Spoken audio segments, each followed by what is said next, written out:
Mine's is somebody that Fergie played with as well. Kevin Thompson at Dundee was, in terms of the standard that we had at Dundee at the time, Kevin Thompson was head and shoulders above that.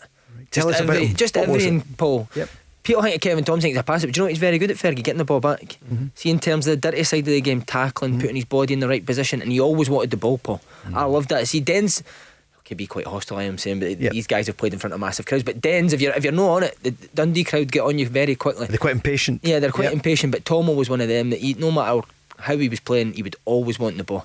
And that's a massive thing for me. I just like playing him. He just made the game easy for you, playing him in centre midfield. Always looked to pass forward when he could through the lines. I thought Kevin Thompson was Chris, a class does that surprise you? Or, I mean, listen, he's a cracking player.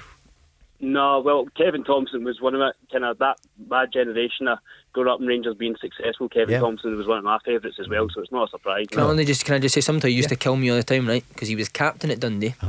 And he would always come off about 60-70 minutes. Tom was saying his calf was tight, right? I don't know if he just had enough and wanted off, but because he was a captain, he'd always make sure that we shot downhill first half. So he'd have an absolute world day playing down the hill 60-70 minutes. He'd do his I'd need to come on, mate, and run up the hill and have a shocker for the last 30 minutes. So is there a bit of a slope there? Do you know what? The slope's the worst at Dens. Of course, Tannadice got it as well. Do you know something about Tomo? I think you could have got more out of Tomo. He had a couple of bad injuries. He'd done his cruciate twice, but he certainly had a lot of ability. I did enjoy playing with Tomo, to be honest with you. Very good footballer. On the books at Rangers now. He joined us earlier in the season. Very good footballer, and never mind flying in for a tackle as well. That's why maybe he got a few injuries. I think he broke his leg 3 times, Fergie. He done his cruciate twice. Twice. Probably for me, I mean, I look back away at the start when I broke in, I probably had the best relationship with Van Bronckhorst, our Rainer. Wow. And I enjoyed playing with him. I thought Van Bronckhorst just had everything. Wasn't he the biggest, but you know what, he could do everything. He could go and get on the ball, pass it, he could run, he could score goals.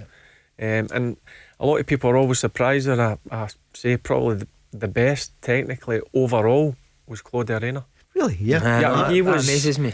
He was frightening. He could play anywhere. Such a talented guy, and again had everything needed to be a top midfielder.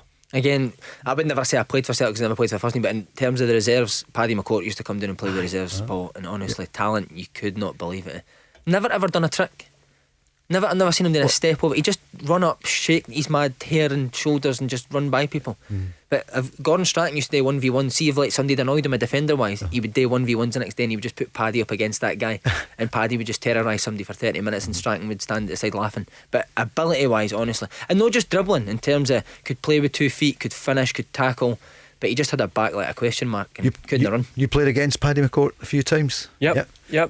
Fantastic ability, wasn't he? Paddy. I remember he came in trial. I think he came into trial at Blackpool when I was there. Did he? Because I think he eventually went to Blackpool on a Barnsley it was. Yep. But he came into Blackpool and you could see technically he was frightening.